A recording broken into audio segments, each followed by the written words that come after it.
Okay, so let's jump right into this wig install. So first I'm taking the Airbrush Legs by Sally Hansen. This is in the color, I think it's Deep Glow, and I'm using that to tint my lace. I already use a darker wig cap, but the Airbrush Legs kind of make sure that the lace looks right on top of the wig cap, especially when dealing with a lighter color. It's nicer to know that you have that extra oomph to make it look more like skin and scalp. So then I just brush my hair back under my wig cap and I try on the wig. Ooh, hold on right there.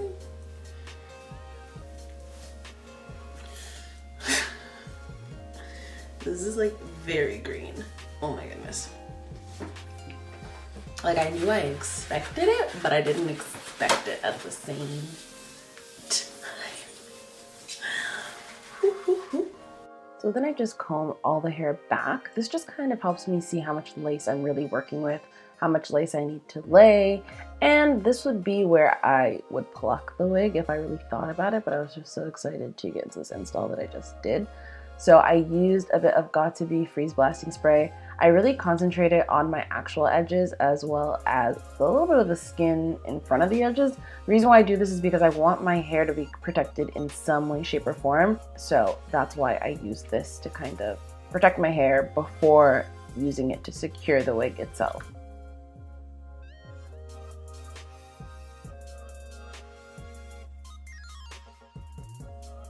So after that's mostly dry, I start pressing the wig into the Got2b freeze blasting spray. Some of it is a little tacky on the skin, so I use that as almost like an anchor to make sure that the wig's somewhat held down. And then I go in with the olive oil gel. So I haven't really been using glue to lay down my wigs because I'm kind of afraid of breaking out. I have really sensitive skin, and the last time I used glue, it was Ghost Bond glue, and it broke me out. So I've just been using this gel. It's been doing a pretty good job in my opinion. So I just keep using this, applying it directly onto the skin on top of the dried freeze blasting spray, and then I dry it with a blow dryer, and then I lay down the wig. So I take a tail comb and I basically almost section the hair while laying it into the gel. So I'm taking my baby hairs forward, I'm pushing the majority of the hair back. This way I have a good vision of what my hairline is gonna look like, as well as securing the wig at the same time. So I blow dry and comb. This way my hair doesn't get stiff and stuck in the gel, but I also am pressing down the lace to make sure that it actually gets stuck to my skin. Otherwise, sometimes when you just leave the gel on, the gel will stick to the lace, but it won't stick to your skin. So it's important that you actually are actively pressing the lace onto your skin and checking for spots like this where the lace hasn't actually got any gel on it. So keep checking and moving through the hair. That way you can find all these little things.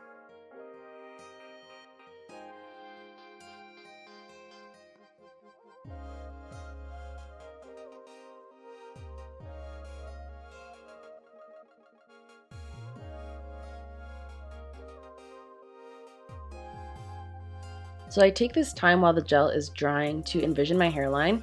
Most of you are probably thinking the hairline's a little dense. It looks dense, it needs plucking. I honestly totally forgot to pluck this wig because it is an older wig. I've had this wig for like 2 or 3 years. And I'm gonna talk about it later, but I might as well say it now in case you're thinking that it needs to pluck. It needs a little bit more customizing, but this is how it happened for me. I ended up applying it onto my head and seeing, oh crap, it really needs a little bit of work at the front, but that's why I lay my wigs this way, because now I have the opportunity to kind of fix it and save it and turn it into something good, and the next time I put it on my head, before I even get there, I'll be sure to customize it.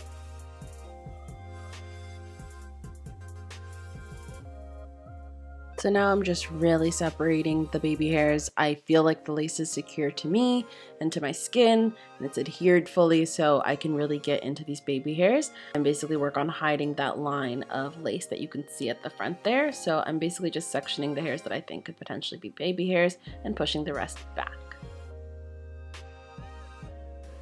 I usually pluck before, but I can't remember. I couldn't remember the state this wig was in. And I don't remember it being bad, but it also was a silver wig and then a turquoise wig, and lighter colors are usually more forgiving with their hairlines. So after plucking, I cut the baby hairs down. You can certainly use a razor if you're very comfortable with using a razor. I'm not comfortable using a razor, so I prefer to use scissors to make my baby hairs.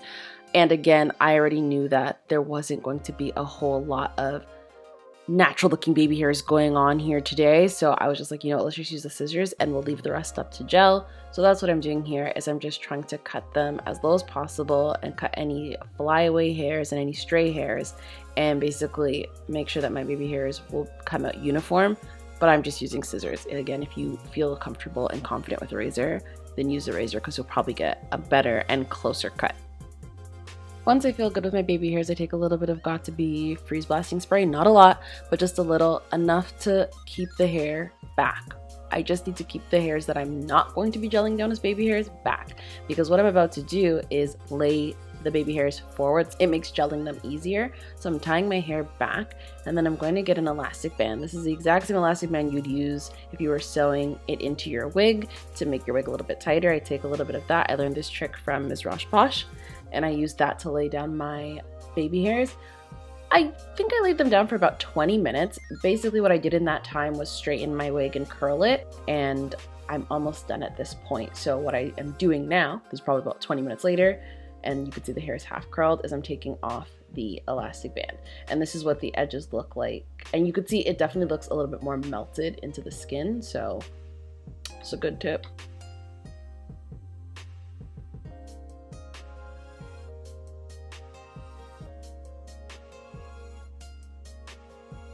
So when I'm done straightening the hair, I take a little bit of Got2b freeze blasting spray, and I just keep the flyaways down. Get you a wax stick. It's revolutionary. Okay, but no joke, a wax stick actually is revolutionary. Like, it changes the way your wigs lay. Like, I know I'm a baby wig installer, I'm a beginner, I don't really know that much, but this trick, like this combination of things, really and truly changes the way your wigs look. Like, I definitely know once I get the baby hairs right on this wig, it's gonna be a force to be reckoned with, because like, look at that part, look at how the hair looks, look at the scalp that I'm giving. She's a little green, obviously, because it's green hair, but I mean, once these baby hairs are right, this is like, it's game changing, what the wax and the hot comb does. Like, honestly, it's my favorite part of the whole entire install. It changes everything up.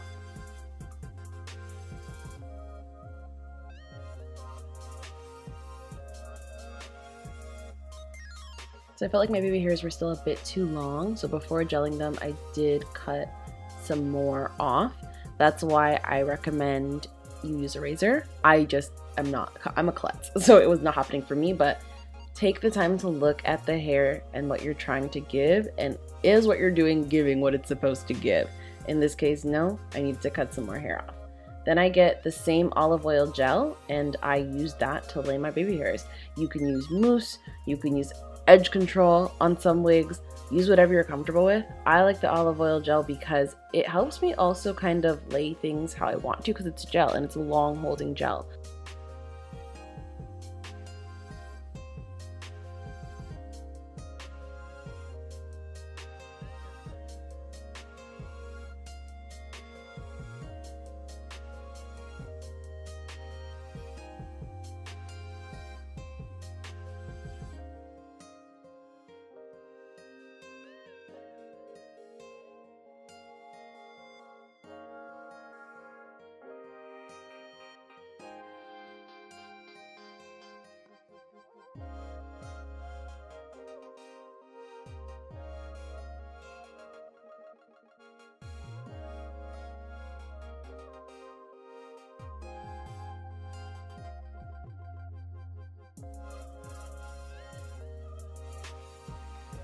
The best part about it is it's green hair, so I don't think anyone wants you to be going for natural, because I feel like this chunk of baby hairs could definitely be thinner, but because I plucked after I put it on my head, I didn't secure all the hair back, but I mean, it still doesn't look bad. I mean, nothing I do looks bad, so. So this is the final look of the wig. I went back and took out my baby hairs at the front because I felt like it was kind of excessive and it made it look not as natural. The ones on the side, I kind of agree as well that they don't look as natural as they possibly could, in my opinion, but that's because of the fact that, not that this was a rush job, but I'll talk about this in the beginning, but basically because I couldn't get the wig that I wanted and this was a last minute thing to do with this specific unit, I didn't get to take my time and like pluck it. That was stuff that I'm planning on doing with my next unit, or the wig that's in the mail basically. So when I just watercolored this, I didn't even think about the fact that, oh shit, this probably needs plucking, because I haven't worn this wig in about a year. And at that time, I think I only wore it for like a day. And before that, it was maybe like 2 years that I seriously wore this wig. So I didn't even think about the fact that, oh shit, it probably needs to be plucked. So because of how I laid the wig, you guys saw me plucking it while it was on. That's obviously not the best way to do it. Need that. It doesn't look bad, but I personally like my baby hairs to look a little natural. I like it to look like this. Like I like the hairline. This hairline at the front is a little dense, but I mean, if anyone comes for me for it not looking natural, like I mean, it's green hair. So that's on that. But aside from that, it's a green wig, it's cute. Perfect for my birthday. So with that being said, thank you guys so much for watching this video. If you did like it, please give it a big thumbs up. Comment down below if you have any questions, comments, or concerns about anything I did today.